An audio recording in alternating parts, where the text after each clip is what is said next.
Oh, there we go. It's live now. So we're there. Yay. Now we're just waiting for YouTube to catch up. There we go. All right. Welcome live from the crossroads of America. A talk show about guns, politics, or anything else that crosses my mind. Answer questions from the audience. Just put them in the chat on YouTube or gun channels. And we'll try to get to them. Or you can email me at Rickslifeasiseeit at gmail.com or spottedrick@gmail.com. Also, if any past shows are all on Podbean, iTunes, and Stitcher, and this one will be on normally within 24 hours of the show ending. Also, I have a Patreon page, so go over there if you wish. And I think that's about it. Let's see who we got. So far in chat, we got Jason, G-Webs, Blind Shooter. Blind Shooter can't make it today for some reason. He's scared. He said Patriot threatened to kick his ass. You know, but I told him I've seen Patriot on video. He don't look that tough. Blind Shooter can see a little bit better too, so I think he's got the advantage. Yeah, well, Kingpin's on YouTube, and we got Black Cat Outdoors, Gun Loving Grandpa, and over on on gun channels, we got G Webs again. We got Russ Carr, Dead Horse, John Brown Productions, David Bolin, and hang on, let me put it in there. If you want to join the chat on the panel, the link is over on gun channels in my chat room, and come on in if you wish. Oh, Patriot is in the dark, is in the chat, but not on the panel. Very upsetting. But anyway, let's see. Like it might. Anyway, well, I know what I wanted to start because I was watching the reloading chat earlier today, and you were talking about getting into reloading, David. Yes, sir. And space was your problem. Can you see it behind me right here?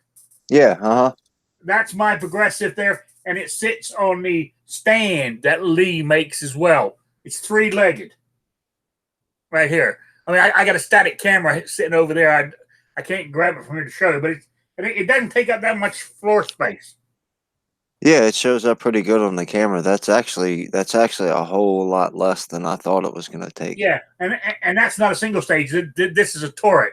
So you know 4 pulls, and you got 1 bullet made. You know. Right. Yeah. So I mean, and I don't know how much. I mean, I bought this about 2 years ago, and I think without gunpowder and brass and stuff, I think the press, the stand, and I think there was something else I got. It was around $300 for the lot. And see, that's not that bad of a deal because my goal is to have my first round completed before 2020. So I've got plenty of time. So if I find something that is a little bit out of my price range, I've still got more time to, save my pennies up. Oh, yeah. I'm not saying, I mean, there's other brands out there. I mean, Lee, I mean, I've had no problems with this whatsoever. Lee seems to, I mean, everybody said they made reloading affordable. Because I don't know what they did different to everybody else. But it does the job. So, anyway. Moving on. Hey, John Z's joined the panel. How you doing? Howdy. Good to see you. To see you. All right, I'm wearing my compression glove on my left. This is my left hand. Everything's backwards on here. I had both of them on yesterday. I had the right one on yesterday. I went to the range yesterday. I'm making a video right now, actually. I've got to finish editing it. And now it's not a very good one to start with. But of my actual drive to my range and and a picture of the lake on one side where I can go fishing and where I shoot on the other. And I didn't do any videoing of me shooting, but I just done it sort of like a, what was it, 3.5, 4 minute long video. Really, basically, that's all it is. But where I was going with this is when I got back, I shot maybe 75 rounds and I called it a day. I was shooting the old M&P 45, my carry gun. And I tell you, my left wrist is still killing me. My right wrist was hurting yesterday, and it's starting to ache now. I might have to put the compressing glove back on. But it was kicking my ass. So I think that 380 is, I'm definitely going to have to get that 380. I plan on going down next week.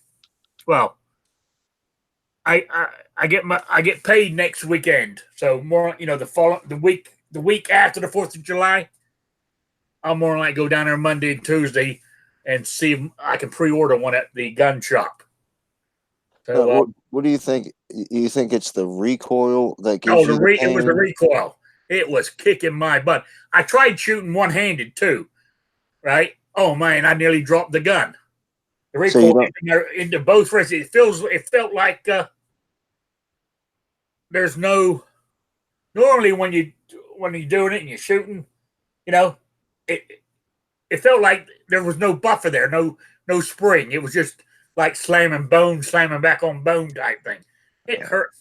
Oh my God! And I figured, I'm in this much pain. Why carry on shooting? So I just called it quits. Can I ask you a question?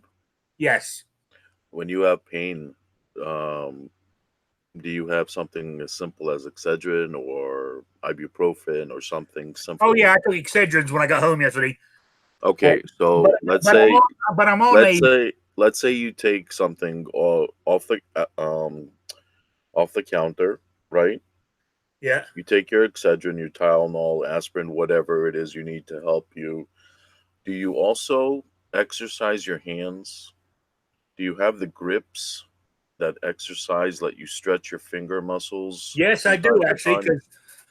Because when I injured this wrist, my injury a few years ago, and they operated on it, they gave me a couple of things. It was just mainly for my left wrist, but I use one in my left, one in my right, and squeeze. Do you find that helps you?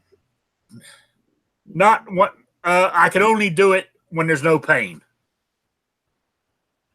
Like right now, I couldn't squeeze it with my left hand because my left wrist is hurting so bad. Even with the gloves? Yeah. This is easing it. Actually, this is easing the pain. I don't know if I could squeeze. Maybe I could because I can hold my coffee cup in my left hand now with the glove on. I couldn't even hold my coffee cup without the glove on. So. Now, do you feel any type of different pain when you do dry fire practice, like as far as gripping the gun and pulling the trigger? So it's definitely just the recoil. That's yes. Okay. Yes, and it's never been this bad. My wrist didn't hurt going down there. I don't have a flare up, so I don't know what in the hell. This is the first time this is. My wrists have hurt me before, but not like this. I also take a medication for arthritis too, so maybe I need to go back to a what's the word for it? Is that rheumatologist? It deals with arthritis. Is that the doctor specialist? Rheumatologist, yes. Yeah, I might need to go one of them around here and see if they can do anything because it is. Oh man. See if maybe he can give you something else to exercise your hand and your arm below your elbow. See, ask him if there's something that could help you exercise that area from your hand to your elbow. Possibly, maybe help strengthen your wrist a little. Maybe stretch out give you a little more stretch if there's something out there. Yeah, that's not a bad idea. But I said that was I've hurt before, but not like this. As I said, I shot 75 rounds. Collected my brass and came on home. Well, I actually went down to Deb's for lunch. But that was even I just finished shooting and I ordered a hamburger. And even picking the hamburger up in my hands hurt. I thought, Jesus Christ. So I was here yesterday afternoon and last night wearing these compression gloves. And it helped. And I said, the right one doesn't feel too bad today. But the left one is still throbbing. But anyway, moving on.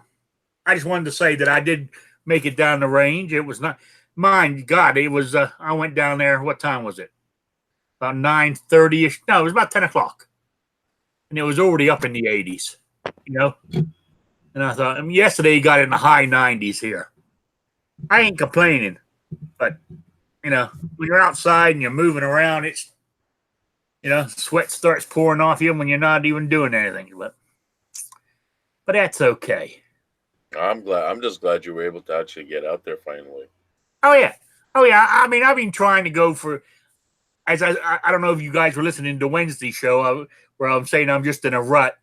I need to get up and get my ass doing. Well, Friday morning, you know, I got up, fed the cats, took a shower, loaded and I purposely said, that's it. I'm going no matter what. And I forced myself to load my guns, you know, in the truck, and off I went. Once I got going, I was fine. It's just that getting going. So I was quite pleased with that, but then this happened with my wrist, which kind of upset me, but that's all right. So that means next activity you go out tomorrow to do is going to be fishing, correct? Well, I might try fishing tomorrow, yes. There you go. My fishing rod and tackle box is in the back of the truck already. Also, if I go shooting, I'm either going to take my P64, which is 9x18, that Russian name after it, the ammo. What? The Tokarev? Yes. Or take my Beretta 92 9mm. See if that is easier on my hands.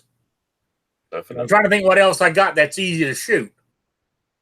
You could have a gun called the EZ. That's what I was talking. I plan on I want the Performance Center, the gold one. I know you do. And so I'm going to, as I said, my monthly check comes next weekend. If the 4th of July doesn't delay it any. But that weekend after the 4th, I'll get that weekend out of the way. Then that following Monday or Tuesday, I'll go down to Dave's gun shop and see if they'll order one for me, and, you know, maybe make a deposit on it. Very cool. You know? Okay. All right. I mean, I see Black Cat Outdoors and Just Dano and stuff on YouTube. I dropped the link to if you want to join the panel over on Gun Channels, guys, if you want to come over and join in. I know. While you're waiting for those people to hop on, I also want to recommend, if you drink tea with lemon, if you find ginger, try to get some natural ginger, because it's really good as an inflammatory. See if a little ginger in your tea with some honey, maybe, because ginger is not a taste for everybody. If you can, try to add that into your liquids, ginger. Maybe cook it, maybe boil it in water and drink that water when you make your tea. Just an FYI. Oh, yeah. It's something to look into. I don't really like the taste of ginger, but that's why I recommend, if you drink it with tea, for example, add a little honey to it, because it's good as an inflammatory. It works it really works. Yeah, Midnight Range just typed in, when you load, how do you decide what load to use? A heavier gun with a lighter powder charge would probably be even better than a light 380 ACP. Use a slow burning powder and get a light, a little light. Well, yeah, I mean, all I'm loading here is plinking, I'm using, I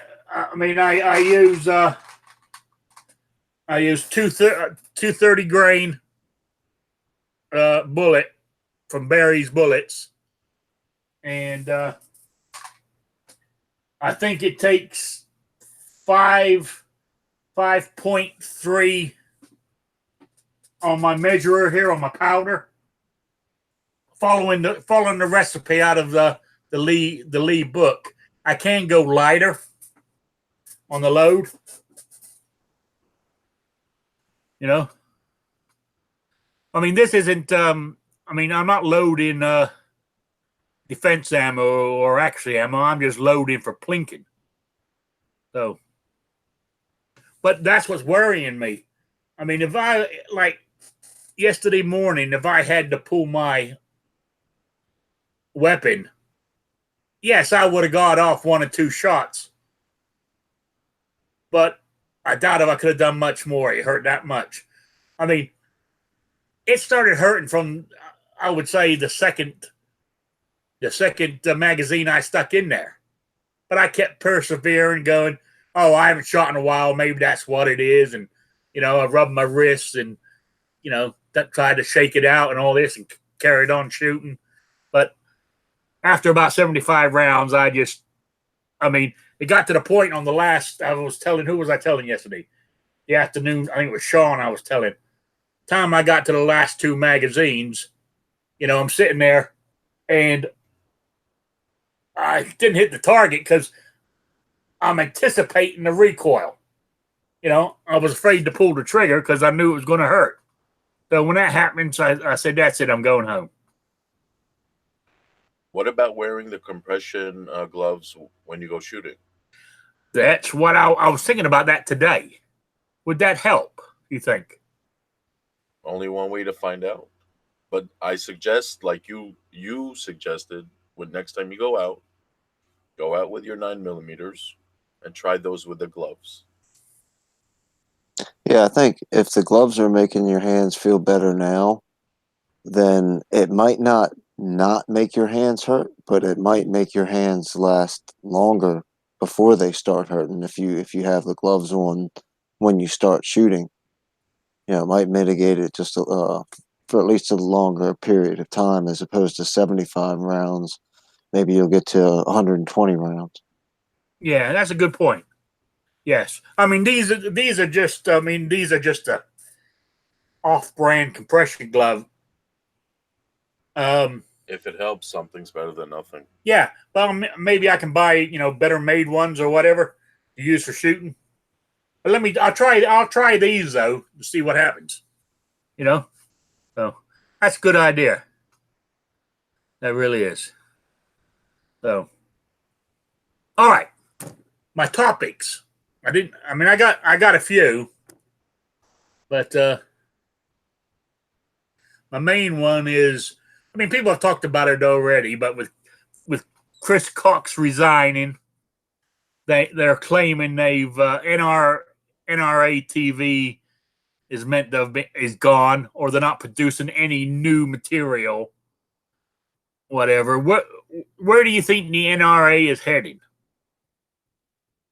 To me, as long as Wayne LaPierre, whatever you pronounce his name, is there, I think it's go. I mean, I'm still getting crap in the mail wanting money from me. I look at it. Sometimes what I'll do is I'll write on it, protect the Second Amendment, and mail it back in a prepaid envelope, or I just throw it right in the trash as soon as I walk in the door. You know, they ain't getting another goddamn dime out of me till something changes up there. You know, but from what I can figure out, jointly owned, or the NRA owns it, but Ackerman McQueen run it. So it's kind of a strange one, that. But anyway, where do you think they're heading, John? Are they down the tubes? Are they out, or are they going to come back? Honestly, I couldn't tell you. I hope we don't stick around with them, and I hope we don't see them back, because they are a big company, they do make a lot of money, and they do have other clients. But as far as we're considered, they shouldn't have anything to do with the NRA, if the NRA is truly able to clean up house. Now, what do you think, David? So what are we talking about? The NRA TV or Well, just NRA in general. Where do you think it's with what's going on with Crisco and the NRA TV disappearing? I mean, are they heading? Are they going to make? Where are they heading? They coming back, or are they going further down the tubes? Yeah, I mean, it seems like they're still on a downward trajectory, but I can't imagine that the board members and the rest of the people are just gonna let it crash. You know, I think that at some point in time they're gonna figure out a way to get rid of Wayne, whether it's pay him off or unelect him or however they can remove him and try to stop the bleeding.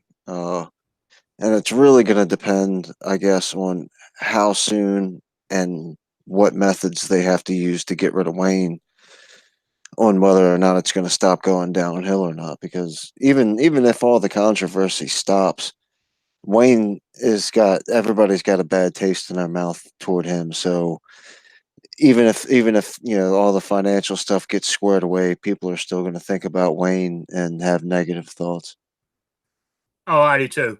Blind Shooter in the chat is saying, in his opinion, it's not going anywhere, but they're just laying low and trying to do damage control internally. That's basically what you were saying.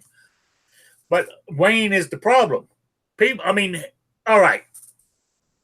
I mean, crazy thought. I mean, I know it's not right, but hypothetically, say he is the victim in this. Is not the point. He, unfortunately, the membership, us, think he's the problem.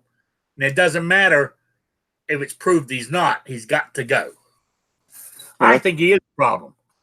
That's one of the. I think it was Patriot put something on the front page of Gun Channels about that, and I commented, "Is if everybody wants you gone, then they should be able to get rid of you.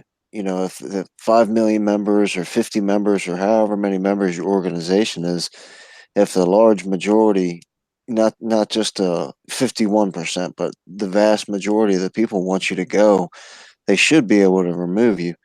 And then on the other side of the thing, if I'm Wayne LaPierre and I'm looking at the 5 million members or whatever it is, and 3/4 or even more are looking at me saying you need to go, I wouldn't want to hang around anymore, because if the Second Amendment and gun rights and gun safety and all the stuff that I was understanding that the NRA was supposed to be about is going to be damaged by me being there, since I care about it so much, I'm going to remove myself. Everybody wants me gone, and I care about the organization, so I'm going to go. But, that's just the way I think about it. I mean, I think that way too. Not only that is, he's a millionaire. And in this contract, if he goes, they're going to pay him for the next 4 or 5 years the salary he's earning now. You know what I'm saying? So, I mean, it's not that he's going to die a rich man, whether he's working or not. So, but yeah, I don't think, I mean, he needs to go because, as you said, but unfortunately, from what I can figure out, maybe I'm misinterpreting what I'm reading and stuff. Yes, you have this 76-member board, but then you have this executive board with maybe, I don't think it's a dozen people at the most. They're the ones that are circling the wagons around Wayne. Right, but that'll all stop when their pockets start getting hurt and they start getting plastered all over the front page of the newspapers and on CNN and stuff like that. When John Smith or Danny Glover or whoever's famous person, Dean Cain or whoever's on this executive board, when the media starts going, what about you? How about we start spotlighting you? And then they notice that their pockets and their comfortability starts getting ruckused up a little bit. They'll push to get rid of Wayne because they don't want to hurt their bottom line either. Yeah. Yeah. I just don't Right, trust both of them together. Especially not one person alone. I just don't trust them both together. No. That's what I'm thinking. I'm just going to put it this way. They're not getting any money out of me. I don't think they're going to be much help in the 2020 elections. You know, until I see something, and I'll start looking at them again once Wayne's gone. That's it. Wayne's got to go before I even start looking at him again. I mean, I didn't only just pay the $25 a year. Every now and then I would send money when I had it, but they ain't getting a goddamn dime out of me anymore. But that's how I feel about it. All right, moving on to my next topic on my list. There, only thing I put 2 on there is: do you change guns for summer carry? Normally, I don't. I mean, I normally carry the 45 AC, this M&P, all year round. You know, normally, as I said, I wear baggy T-shirts, so I wear it in a leather holster outside the waistband and just cover it up. That's how I used to carry it in Rhode Island all the time. And luckily, now in Indiana, I don't even have to cover it up, because once you got a license to carry, you can carry open or concealed here in Indiana. So if I raise my T-shirt up and it shows, I'm not in trouble, which is what I like. You may have the worst panel on gun channels to talk about concealed carry and open carry. Yeah, I live in Maryland and John lives in New York. Yeah, I know. It's pretty sad. It is pretty sad. You know, One of the best places in the world. But what can I say? That's just, I mean, now all we need to do is get Calaveras 32 Special in here, and we'll have the trifecta of gun infringements. Oh yeah, you're right there. Well, since like myself, I just always carry that, but I'm gonna order the EZ 380. And see how that goes. Hey, if it doesn't work, it's just another gun from my collection.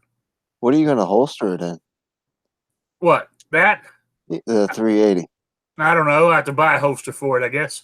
More like you buy a leather holster for it, where outside the waistband. Actually, I would like one that a lot of people don't, but I want a holster where the where the barrel sticks out the bottom, because I'm getting the performance center with gold barrel and all that good shit. I want to show them I'm pimping it. Heck yeah. What's up, Black Cat? Hey, Black I hear Cat. somebody say they need something to talk about concealed carry. Yeah, the panel I had, unfortunately, or in, behind enemy lines, I was talking about summer carry. Do you change what gun you carry? If I'm going to concealed, yeah, actually I do. In fact, I just got to the beach, so I've been carrying some pretty small stuff lately. I better turn this around the other way.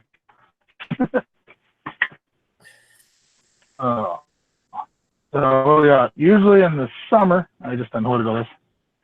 Generally, I go with this, which is a little snubby Ruger LCR, because it's light and you can carry it in shorts without like a heavy duty belt. You know what I mean? Yeah. But I also go with the Firestar here a lot of times too. If we can see that. Yeah, I can see it. It's kind of little small, tiny 9mm, but it's heavier than hell. So you got to wear a gun belt with that one. And if we're talking gym shorts, you can go with like a little tiny pocket gun. Yeah. Well, I carry like if I'm just walking around the house and I'm not going anywhere and I've already changed. Yeah. Is I'll put this little 22 Magnum in my pocket. A little mini revolver. Can't beat that. Yeah. So we got some mean dogs in the neighborhood, and they come there you go. to you. I'm a dog lover, but there's a dog down the road. Man, he's normally what's the word for it? I don't want to say chained up, but he's normally find in the backyard or whatever. But once he gets out, Yeah. he's a mean son of a bitch. You know, one day I might just pop him with that 22. You know, or I usually keep something I can at least throw in my pocket when I walk the dog around here, because I live out in the boonies, so you never know who's got their dog running loose. oh yeah, yeah. All right, so we found somebody on the panel that changes for carry gun, so that's good. So we're gonna move on to another topic. Actually, almost close to you, John and David. I see the New Jersey Second Amendment Society, I think that's what they call, had a win against the New Jersey State Police in court on, if I remember, it's something to do with applying for your concealed carry permit, that they wouldn't release the information on why you didn't pass or something, or why you didn't get one or something. They took them to court, and the court says they have to release that stuff, or they have to deny or approve the carry within 90 days or something like that. It was a strange one, but I just happened to notice it was a win. Did any of you two notice it? What it was about? Well, a 2A win's a win is the way I look at it. You know? No, the last thing I heard about anything New York and New Jersey was, and it might be behind the times now, was they were trying to get your social media stuff before they let you get a gun license. Oh yeah. Yeah. To be straight, that's not a. Sorry to say, to be fair, that's not a license to carry. That was a license to purchase in New Jersey. You need a license just to buy a gun in New Jersey. Oh, yeah. Okay. All right. Yeah, you're not getting a carry permit in New Jersey. That doesn't happen. A lot of this is for your firearm owner's ID card. They have a FOID card in New Jersey, so you can't purchase. You can't even purchase. Actually, you can't even hold a gun in a gun shop unless you have a purchase card. Well, that's New York City, yeah. That's all of New Jersey too. Yeah, New York City gives you a pink slip to give you permission to go buy one firearm. Yep. Now, once you have that firearm, you have to go back to them, and they have to copy everything down so they can keep track of you. I mean, the gun. And if you want another one, pistol, semi, or shotgun, you need to permission from them to do that all over again.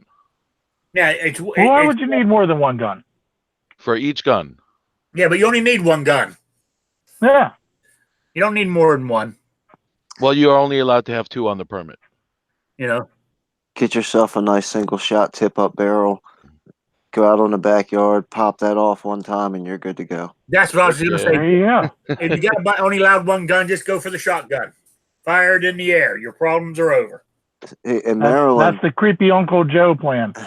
In Maryland, you're allowed to window shop if you don't have your HQL, but no one's going to let you, because if once they're going to ask you, do you have your HQL, which is your purchase permit for Maryland? And if you don't have it, then they know they're not going to sell you anything, so they're not going to waste their time letting you go through the stuff. Oh, did I mention in New York City, there's no guarantee you'll get that pink slip the first time? And then you'll have to get a lawyer that costs you $10,000, $15,000, $20,000 to get them to rescind their original decision? That's now, because New York City is not shall issue, it's may issue if you have a good enough reason for the top Nazis at the top, if they accept it. That's the same way New Jersey is, and Maryland, I believe, David, aren't they? They're also may issue. Yeah, they're may issue, and really, you got to redefine print as may not issue, because that's correct. Exactly. You're not getting one here. Now that card that you're talking about that you have to buy a gun, is that one? I mean, is that one card and that's good for everything? Yeah, that's just for handguns and anything that you have to register, like your lowers and stuff like that. Okay. So what it does is it allows you to apply for the purchase. So Yeah. but I just got back from my FFL yesterday and picked up a gun that I had to finally get transferred over. And you put this in this application, and until you have the card, you don't have an identification number, so you can't even fill out an application without these cards. And then what it does is 7 days later, the state police will email you and say, congratulations, you are not disapproved for your firearm purchase or whatever. So after you go through all the stuff to get your license and do all this other kind of stuff and file for the permits and file for the application and all that, you could still get denied. Now, I don't know anybody that has been denied once they've got their HQL, but they wouldn't write it not disapproved if they couldn't deny you. Nah, yeah. I thought Rhode Island was bad when I was living up there, because you had to take the little 20-question test to get the blue card to be able to purchase a firearm. Once you had the blue card, you can purchase as many firearms as you wanted, but it was a 7-day wait with every purchase, unless you had a carry permit. Then you could pick it up right then and there without waiting. Unless. Well, speaking of purchase permits, Pennsylvania may not even need one soon, correct? Who? What? Well, they got a constitutional carry bill going. Yeah, that's not. Oh, Pennsylvania. There is no purchase permit in Pennsylvania. I can go buy 9 guns tomorrow if you guys want to loan me some money. That'd be a straw purchase. We loan you money. No. You're just loaning me money. You don't know what I'm doing with it. Oh, okay. All right. Yeah. That makes it that much better. But where I was going with this, I know I'm in Indiana now, which is a lot freer. No waiting in there or anything like that. But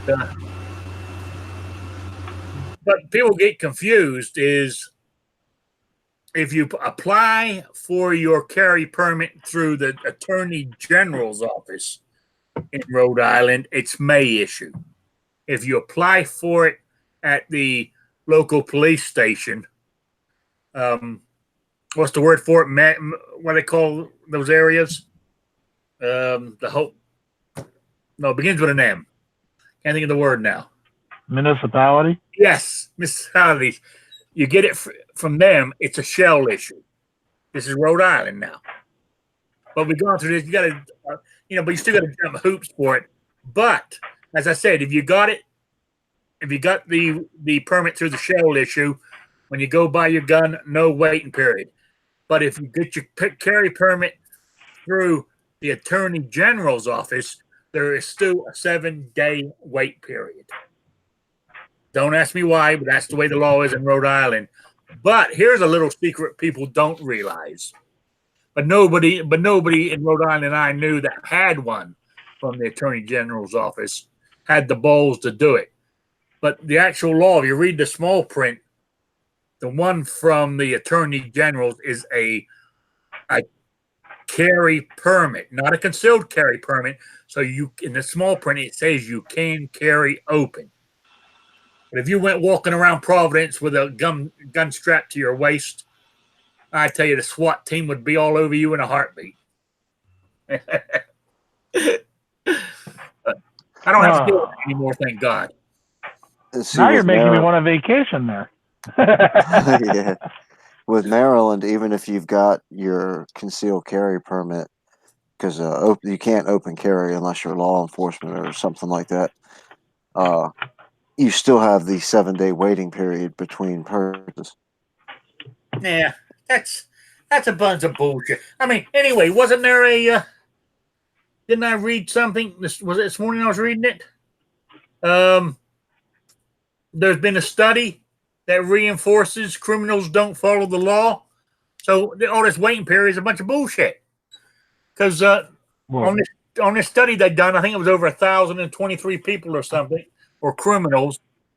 Every one of them wasn't allowed to have a gun anyway because they all had federal felonies against, against them, and all of them got them either through theft, buying them on the black market, family member or a friend sold it to them, which is, you know, so all these gun laws, all it's doing is hurting the. I know I'm preaching to the choir here, but all it's doing is hurting the honest guy.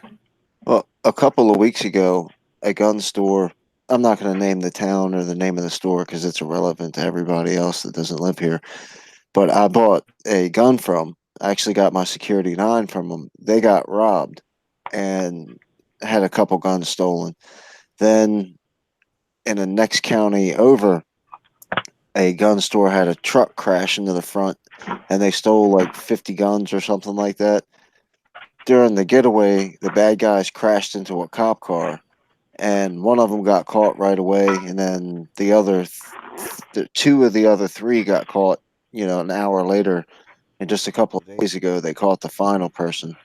And I think one of them was actually shot and killed by the police. But they said they found almost every one of the guns. So, you know, saying bad guys don't steal guns, you know, I mean, that's, I don't understand, you know, you're not going to go through all the background checks and register your guns and all that kind of stuff to go rob a bank with it.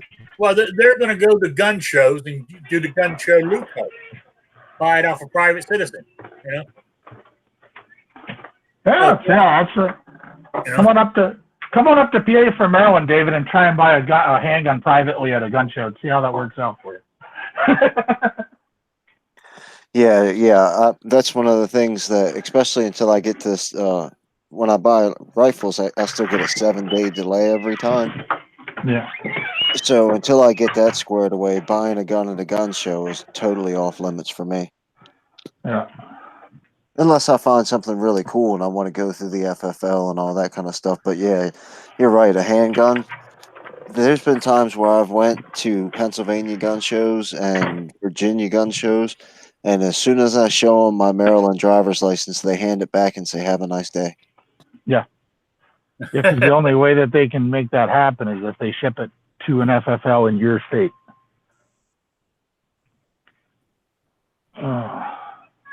Yeah, but that's it's. I mean, I just find it all.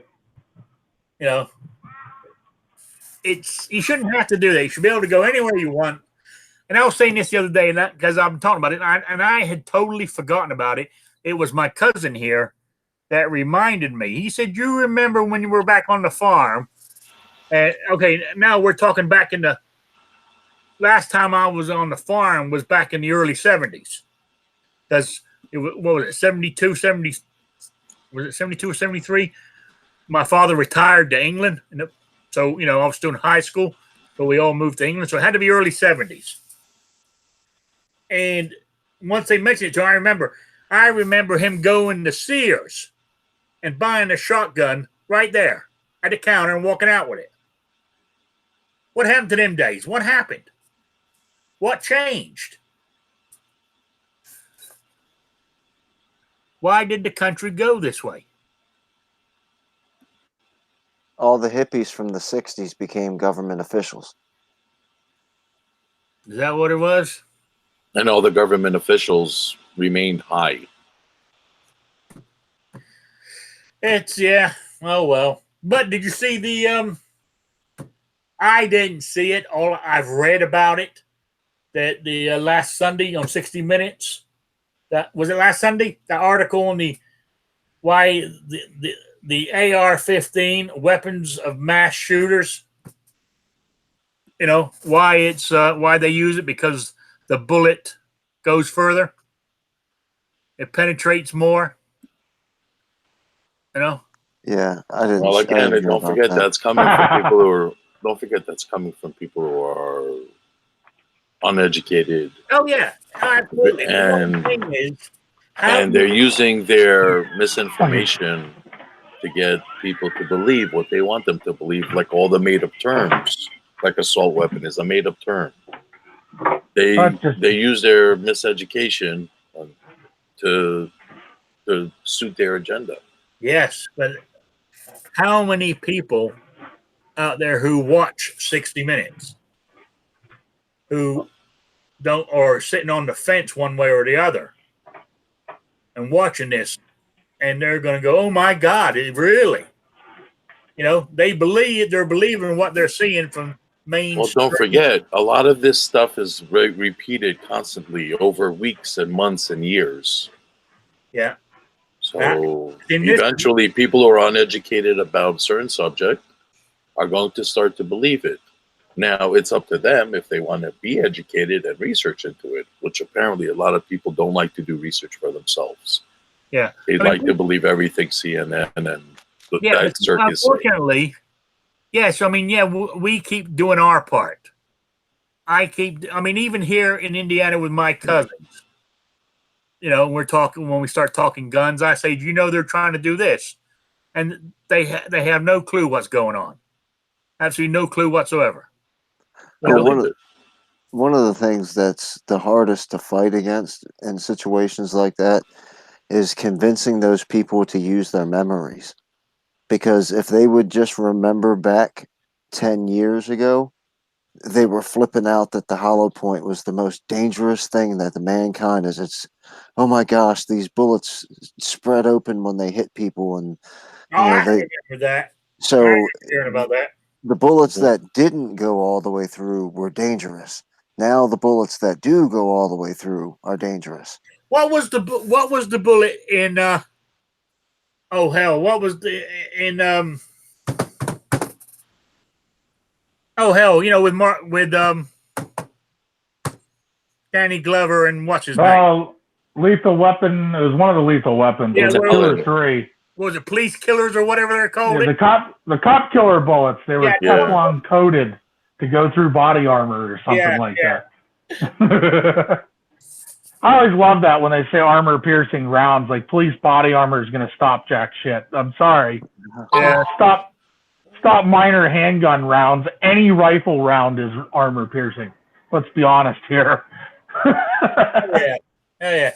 But where I was going with this, and Jason said it, if it's not factual, then it's propaganda. Problem is, we don't have a pro-gun 60 minutes to actually put out there for people to see that the nation is watching.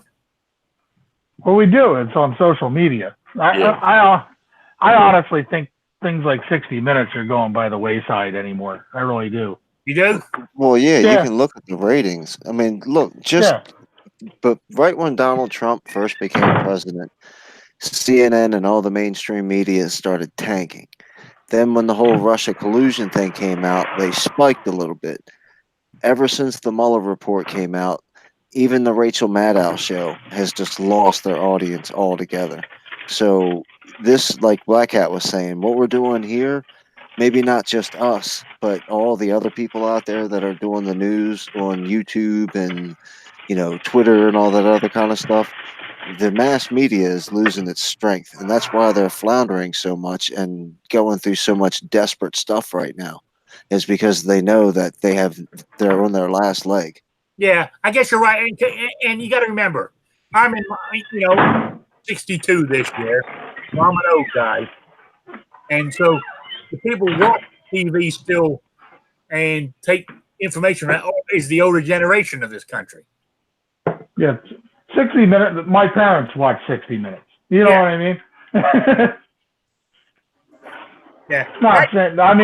They're older than you are, but that's what they grew up on. You know what I mean? Exactly. I up to maybe 3 or 4 years ago, I used to watch all that stuff until I got into firearms and started listening to what the Constitution was about. And I knew what the Constitution was. I knew what the Bill of Rights were, but until I got into studying it and understanding and listening to what they're telling me, and what I'm reading and listening to you guys, I'm thinking, well, they're telling me is wrong.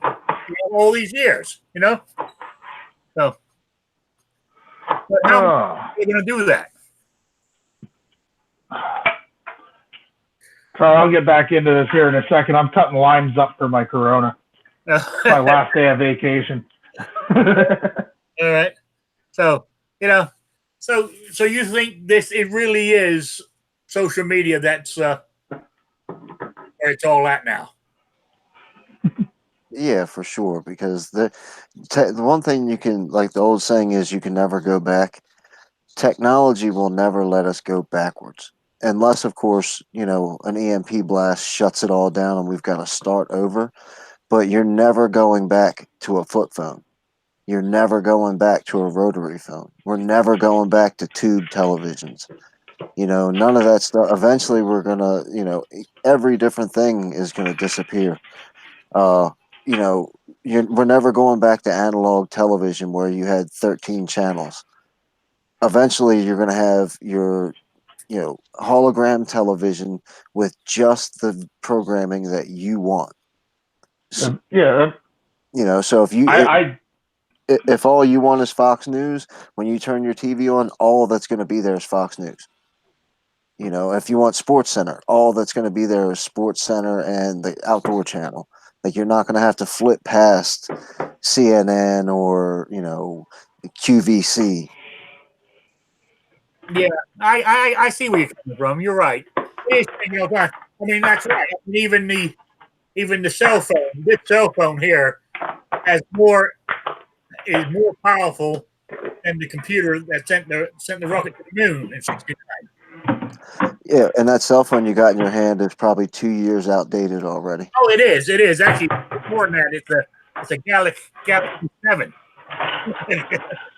Yeah, that's the one I got. So it's 4 or 5 years outdated already. Yeah. You can think about where we've come. Look at this right now. We got people from 4 different states in a conversation right now. Yeah. And a Corona. Is that what that is? That is a Corona. I got to drink up the last of my vacation beer. I said I don't drink anymore because I know where it takes me. But that with the lime, it damn looks good. It really does. And I'm practicing a right to bear arms since I'm still on vacation too. Okay. I'm not a big fan of the beer, but the Corona is probably my favorite beer. I'd like to see some bear arms. Well, they're definitely bear arms. I'm so hairy that I look kind of like a bear. Yeah, that's true. Oh my God! It's almost 4 o'clock. We're yeah. Time flies when you're having fun. Right. Let me do this from 2 weeks ago, and that was for my swag pack here. And the question was, what did I do with my question? The question was, in the movie Crossfire Trail, starring Tom Selleck, he played a character called Raphael Covington. He had 4 main firearms in that show. I asked just for 2 of them. I think I got 7 or 8 entries. All but one gave me all 4. One of them just gave me 2, but they were all correct. And it was a Smith & Wesson Schofield, a Colt 1872, was it? 71 open top Colt, Winchester model 1876 Centennial, and a Sharps model 1874. That was the correct answers. So let me go to where is it? My random picker here. Where is it? Here it is with all the names in it. Let me hit the draw button. And the winner is John Brown Productions. Yay, John. Woohoo! He was talking about that. He asked me the other day, he said, did you get my email with the answer in it? Now people are going to think it's rigged. Because he asked me the other day on the daytime chat. Everybody's going to think it's rigged now. I think it's rigged anyway. Yeah. But now, for this week, because it's going to be 2 weeks before the next show, I decided to make sort of like a double package. So, got some sample gun oil, a Don't Tread on Me patch, an Every Second Matters patch, a God, Guts, and Guns patch, That's 3 patches. What the hell is this? A Remington pin. Then we got North American Arms sticker, Marlin sticker. What's this? I love guns, coffee sticker, Rock Island sticker, and Smith and Wesson sticker. Oh my God! I almost forgot to throw in the best one of all. Mine. Sticky Yeah, Rick. So that is the, and also only because I don't want them anymore. There's actually 2 cats. there's an NRA sticker in there somewhere. Well, Rick, that's very cool. You really blew a full load into that prize. All right, so that's the And John knows all about that. that's the prize. And the question, it's an email question now. Don't go writing the answers in the chat. And you email 42. rickslifeasiseeit@gmail.com or spottedrick@gmail.com. And the question is, in the 1974 John Wayne movie McQ, and it's a police drama, did you realize that was the first police drama set in the modern era that John Wayne ever made? What I want to know is, now there's 3 elements to this. So, first one is, in the climactic chase on the beach, what firearm did he use? Second question is, he also buys a handgun from the same gun shop that he got the other gun from that he used on the beach, because the police department confiscated his last revolver. So I want to know what gun he used in the shootout on the beach. I want to know what gun he bought after they confiscated his weapon from the police department from that gun shop. And third, I just need the make and model in this. In that climactic gun battle on the beach, one of the gangsters had this. I'll give you a clue. It's a revolver in the 6-inch barrel. John Wayne, playing McQ in this, he had used one earlier in the movie with a 4-inch barrel, and he was actually also seeing one with a 2.5-inch barrel. So what was the make and model of that revolver? There's my 3 questions. You want me to go over them again? What gun did he get from the gun shop that he used in the climactic beach shootout? What firearm did he get from that same gun shop after the police confiscated his last revolver? And what revolver that he used? He used 2 different ones, and a gangster used one. It was the same make and model. So email me at rickslifeasiseeit@gmail.com or spottedrick@gmail.com. Now, I thought that was a damn good question this week. I tell you what, there's 3 questions there. You get 2 of them right, I'll call that a correct entry. I hope you're not mad at me if I put all the answers into the YouTube chat. Well, you will be banned. Woohoo! You know? Did you read my answers? Yes. And? Close, but no cigar. Oh, I was wrong? Yeah. Damn it. You're close, but no cigar. Actually, to be honest with you, I even totally forgot about this movie he made. So there's no way AR-1542 fully semi-automatic Yeet revolver can be the answer? No, it cannot. Jeez. I was so close. Only if it takes multiple clips. Yeah. I was so close. Now, I'll give you another clue. This movie, I said, this was the first one he made as being a modern policeman. He made this movie. Then the following year, he made the movie Brannigan, which we already had used as a question a couple of weeks ago. So just, do what I did. Do some research. Amazing what Google can do, even though they hate guns. You can find shit. You just got to look harder for it. Okay, moving I know, on. Patrick, right? So much love for me. You'll be banned. We all got excited when he said he was going to ban you. I know.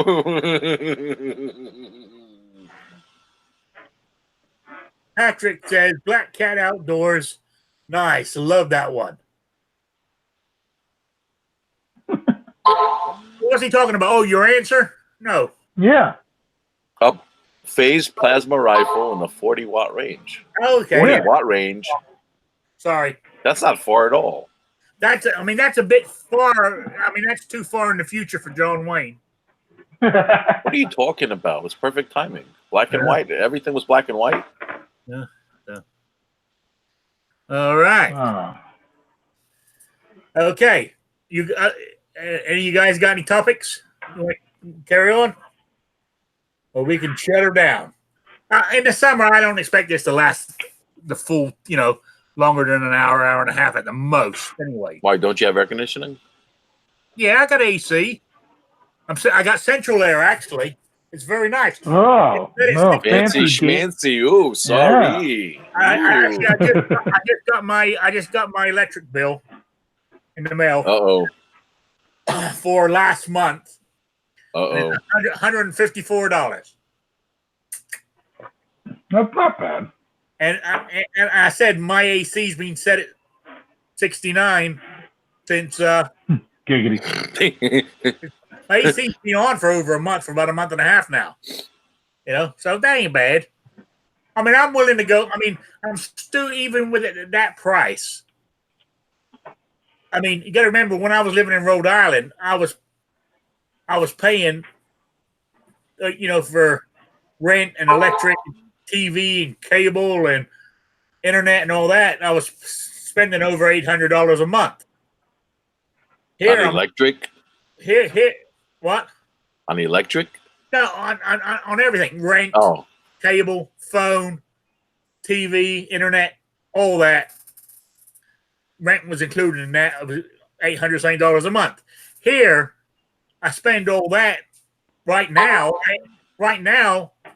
I ain't even gone over 500.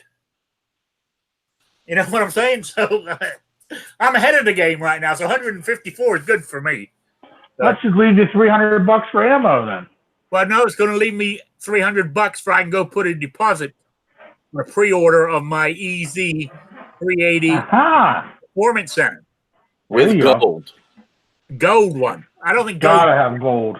I can't think of what the actual name of it, but it's a gold colored one. Because the Performance Center, they have it in black, gold, or silver.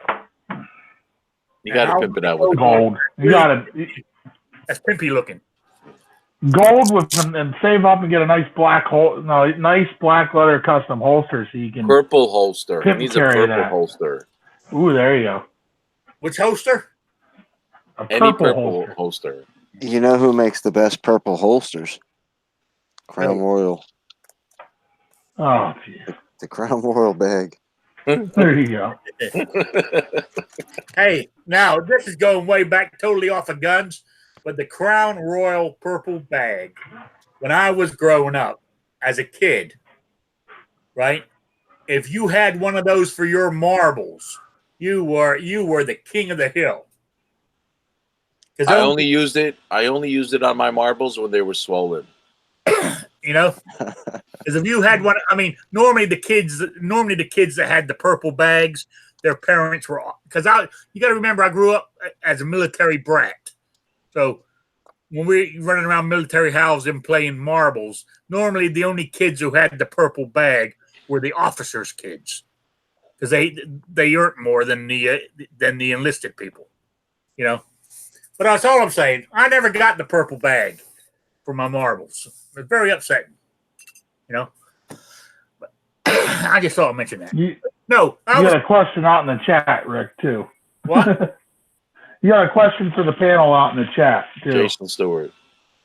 Oh, does the panel have any firearm goals for the long-range future? Where do you see yourself in a few years? Firearm goals. Yeah, mine is I want more guns.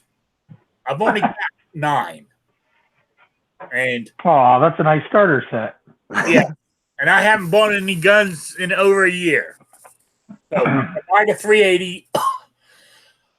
I'm going 380. Then I'm going to buy a couple of. I want black powder. I want a black powder pistol and a black powder rifle. Then I guess I'll buy a real AR-15 if they're not banned by then. Because I mean, I got the Smith & Wesson 1522. It looks like an AR, but it's only a 22 caliber. Great, that's a fun little gun to shoot, by the way. But so I mean, that's my goals for the future, and I see myself getting those living out here in Indiana if I can get this, as we were talking about at the beginning of the show, my wrists and the arthritis under control. Otherwise, I'm shit out of luck, But anyway, what about you, David? What's your goals? Yeah, obviously to have more guns. I'd like to get at least as many guns this year as I had last year. Probably get into a few big bore stuff. Like I really like the 338 Lapua rounds, and probably got to get a couple more ARs, and probably won't get too many more bolt actions. But I'm gonna get another dump truck full of handguns as soon as possible. Okay. What about you, John? I'm looking to find freedom. You're looking to move to a freer state, aren't you? A free state, period. Not a Virginian freer state. frontline guns. Why don't you go move in with Night Strike? Oh, Move in with Night Strike? Yeah, he's got plenty of room. New York is sounding better already. I know, right? Hey, does he have room in the? Is there room in the basement for John to live there too? I don't know. He's got a range outside in the backyard. Outside the basement? Or do I have to walk further than a couple of steps? You can live behind the flag he uses as a backdrop. I don't think Mrs. John Z would be down with bunking with Night Strike. Yeah. And also it'd be better if you were there with him because you can stop him from cutting his hand on his 1911. Hey, listen, he's a grown man. He wants to cut himself with his slide. It's up to him. So, all right, choices. That's what this country's all about. Choices, right? That's right. You need to get to a free state before you can start buying guns, John. That's correct. All right, Black Cat, what are your goals? Oh, I don't know. Short-term goal, I really want to finish all the projects I got going on around here and pick up the stuff I have on layaway. We're going to go long-term goals. I need something with a giggle switch in my future here. Oh, John Brown Productions says he wants to win the lottery and create a Colt Thompson minigun. Ooh. Yeah. Midnight Rain said Black Cat has a purple bag. He slammed his sack in a car door once. And then I said, or maybe probably more than once. He promised he would never speak of that. Yeah, but that's what happens when you have friends like him, No, what are you talking about? Midnight was so mesmerized with Black Cat's purple sack, he just can't get over it. Okay, for backstory, what happened was Mia came around the corner and he had to stand up real quick and shut the car door. So it really was his fault. With friends like Midnight Rain, who needs enemies? That's right. That's right. He even stole my best friend from me. Patriot in the Dark used to be my buddy. Now he's Midnight Rangers. Patriot goes. I don't know why, but it just happened, Patriot's got those grilling gloves now, so he's trying to get a job at the Waffle House with Midnight. Yes, that's what it is. Yeah. Yeah, they talk. That's what the grilling gloves were for. Okay. All right, guys. I'm going to wind this down. Go switch off my. Can't we stay and talk bad about Midnight and Patriot just a little bit longer? We could. Actually, during this whole show, plus I've had it actually, you know, when I was asked that question in the chat about how long you leave your brass tumbling, my tumbler's been running for 4 hours now, so I think I go switch it off. You know? Yeah. I usually run mine overnight. No, you do? Like I'll turn it on when I go to bed, then when I get up in the morning I turn it off. Yeah. So I mean I'm using crushed walnut shells. And, yeah, that's what I use. Yeah, so it's been running for about 4 hours. The brass is really dirty. You know, that's a question for you because I know you're big into reloading, right, Black Cat? Yeah, I do quite. Yeah. Well, when I have time, I do quite a bit. Do you clean your brass every time? Yeah, I tumble my brass pretty much every time. Yeah. Okay, that's what I've been doing too. In the short year I've been doing mine. Yeah. Some people said no, they only do it every other time or something like that. You know, you can get away with it as long as you clean the primer. You just want to make sure you clean the primer pockets out. Yeah. That's where you'll end up with problems. Yeah. Now, what I did do this time, because some of that brass has been sitting there for a while, was I don't know if it's correct or not, but I decapped and fried first. Normally, that's what I do. I decap. I don't prime them. I decap them and then tumble them and then prime them. That's what I do. Because then but normally what I do on the turret press here is I'll decap them, then use this, put the primer in all in that one pool. Okay. Yep. But I decapped them all this time because. I said they've been sitting there for a while. So, okay, that was just a question I just had. Yeah, I have a little, one of the cheap little Lee L-shaped presses that I just have a decapper die in. I have one of the universal decapper dies in there. So all my brass, before I tumble them, I just run through a decapper die on that and throw it in. And then I load on the other presses. Okay, all right. Yeah. Yeah, I said this works for me, and I got it for the turret press and the Lee stand here, space saver. Then for other stuff, I mean, like my desk here that I use, I put stuff on here when I reload. I'm sitting here reloading, I can put, my thing here. I put my bullets in and stuff. So well, it all works out. Yep, yeah, you got to do what you can with this. Not everybody has a friggin' 9-foot long reloading bench like I have downstairs. Yeah, exactly, exactly. Oh, okay. Now, in your crushed walnut shells, do you put anything in there with it? Every once in a while, I've done like a dryer sheet in there before. It kind of collects the carbon on the dryer sheet and makes your walnut last a little longer. Okay. I know some guys put like that lemon shine in there to polish it up, but I honestly don't care how polished my brass is as long as it's clean. You know what I mean? Yeah. Yeah. Also, I mean, I know because I got the Franklin Arsenal, whatever call it, tumbler. And yep, that's the same one I have. It come with a tube of like in it. That you put a little bit of car polish in it, it says. Yeah. I guess that's to shine up the brass too. I take it. Yeah. Yeah, same thing as like that lemon shine stuff. Yeah, yeah. So, all right. Yeah, if you want real shiny, flashy brass, you can do that. I don't care if it looks dull. It's going straight to the range and getting fired again. You know. And also, I've noticed when it is real shiny, and by the time I've gone through the 4 stages on this press, it has black marks on it again anyway. Yeah. So there you go. Now I got a pile of 44 Magnum to load here. Actually, I got to get to work on that one of these days. Now, do you break your presses down and clean them?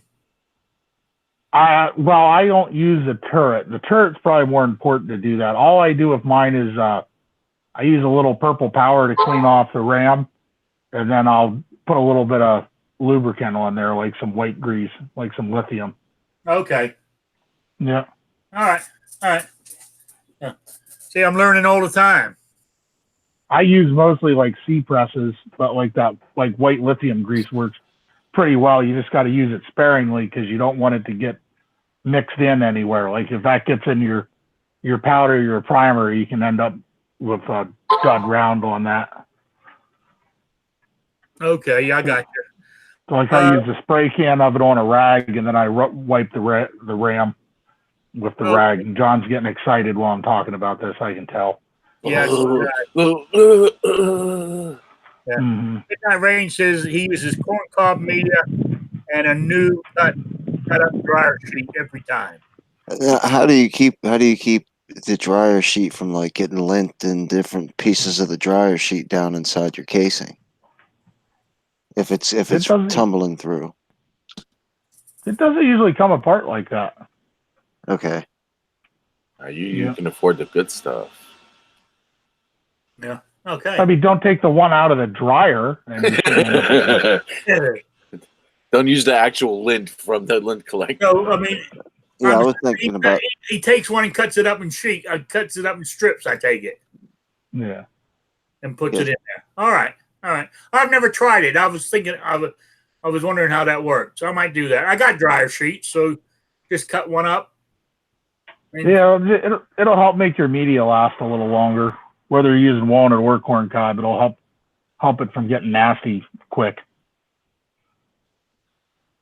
Okay. All right. Okay.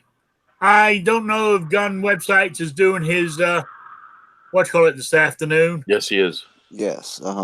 It's Minuteman University. That's correct. Yeah. Okay. That's on this afternoon. I don't know what else is on there tonight. Isn't Richard White on tonight on Rich comes on Sunday at 8 o'clock. The Gun Snob will be on at 9. But after Minuteman University, Dead Horse said that he's probably going to open the lobby back up, the reloading lobby. Oh, okay. And let that run until Snob starts tonight. Yeah. Okay. Jason Stewart, is there a difference between a vibrator, how you pronounce it, cleaner, and a polisher? It seriously depends on what you're doing. Yeah. Well, yeah. It sounds like I'm thinking there's a big difference there, but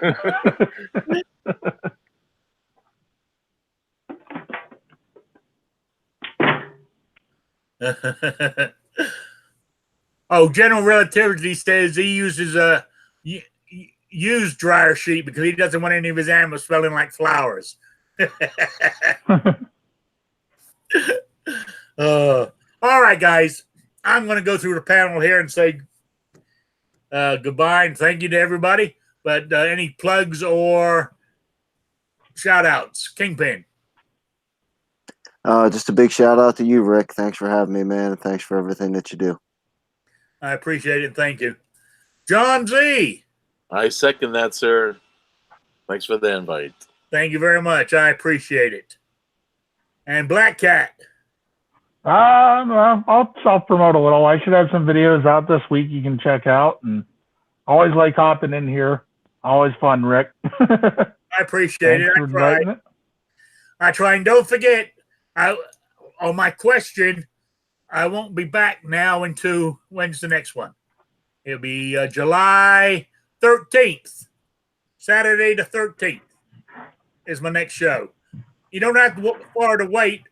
It's only a couple of more shows and I'll be back doing it weekly.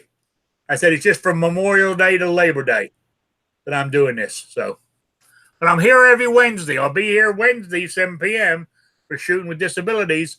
If you guys got any questions that you want to ask the panel, send me an email at rickslifeasiseeit@gmail.com or spottedrick@gmail.com, and I will put it to the panel. See if we come up with some answers. Same with this show here. If you got questions you want answered, send me the questions. You know, if we don't know the answer, we can always make one up. So Yeah, I'll come on and give bad answers anytime you want me to. Absolutely. Appreciate it. So I want to say thank you to everybody for being here. I really appreciate it. And keep doing our part for the 2A, Second Amendment, because we got to keep it. We can't afford to lose it. We don't want to be like the rest of the world. So, all right. Talk to you guys later.